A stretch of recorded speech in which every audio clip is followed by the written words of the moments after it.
જૂનાગઢની નરસિંહ મહેતા યુનિવર્સિટી હેઠળની ઉના તાલુકાના ભાચા ગામની બી. નાંદોડા બી.એડ કોલેજ નકલી હોવાનો ઘટસ્ફોટ થતા યુનિવર્સિટીના વીસીએ સ્પષ્ટતા કરી છે. એનસીટીઈની મંજૂરીના બોગસ પત્રોના આધારે 2 વર્ષ સુધી કોલેજો ધમધમી તેનું શું? આવા અનેક સવાલો ઉઠ્યા છે. ગુજરાતમાં જાણે નકલીનો કાળો કારોબાર ચાલતો હોય તેમ હવે નકલી બીએડ કોલેજ પણ સામે આવી છે. કોઈપણ બીએડ કોલેજ ચાલુ કરવા માટે દિલ્હી સ્થિત એનસીટીઈની મંજૂરી લેવી ફરજિયાત છે. એનસીટીઈએ દ્વારા ઉનાની ભાચા ગામની વનિતાબેન બચુભાઈ નાંદોડા કોલેજની માન્યતા વર્ષ 22થી 23માં રદ કરી નાખવામાં આવી હતી, છતાં એનસીટીઈના નામે બોગસ પત્ર તૈયાર કરી 2 વર્ષ સુધી કોલેજ ચલાવવામાં આવી હતી. માટે કે કોલેજનું એફિલિએશન છે એ ક્રમશઃ જ રદ થઈ શકે, એ ક્યારેય સડનલી આખી કોલેજને ટર્મિનેટ કરવામાં આવતી નથી.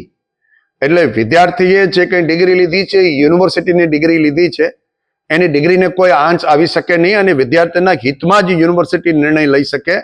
એ વિદ્યાર્થીની વિરુદ્ધમાં કોઈ નિર્ણય અમે લઈ શકીએ નહીં. અને માનો કે કાલે આ વિદ્યાર્થીને પણ કંઈ ટ્રાન્સફર કરવાના આવે તો એ યુનિવર્સિટી એની વ્યવસ્થા છે કેમ્પસ ઉપર ઊભી કરીને પણ એ વ્યવસ્થા ઊભી કરે. પણ એ કોઈને વિદ્યાર્થી કોઈ કોલેજને જોતા હોય એવી વ્યવસ્થા અમે નહીં કરી શક્યું. એ યુનિવર્સિટી વ્યવસ્થા કરશે. કાયદો અને વ્યવસ્થા જાળવવાનું, મોનિટરિંગ અને કંટ્રોલ કરવાનું કામ એ રેગ્યુલેટરી બોડી તરીકે યુનિવર્સિટી જ કરે, બીજા કરી શકે નહીં. સર, કેટલા સમયથી આ જે એનસીટીની સાથે જોડાણ નતું, કેટલા સમયથી ચાલતી હતી? એટલે એમ આરટીઆઈ એક્ટિવિસ્ટ એવું કહે છે કે એ 18-19 પછી એનું જોડાણ હતું નહીં, પણ વાસ્તવમાં એવું છે નહીં. કારણ કે અમે જે ડેટા જોયા એનસીટીના એ 23-24 સુધી તો એ મંજૂર જ હતા. એને મને ના પાડી છે. એનસીટીનો જે લેટર છે અને એની જે મીટિંગ્સની અંદર મિનિટ્સ આવી છે એમાં લખ્યું છે કે જૂન 2025 પછી કોઈ એડમિશન આપવા નહીં. તો એનો અર્થ એ થાય કે એના પહેલાના એડમિશન છે એને અહીંયા ગ્રાહ્ય રાખ્યા છે.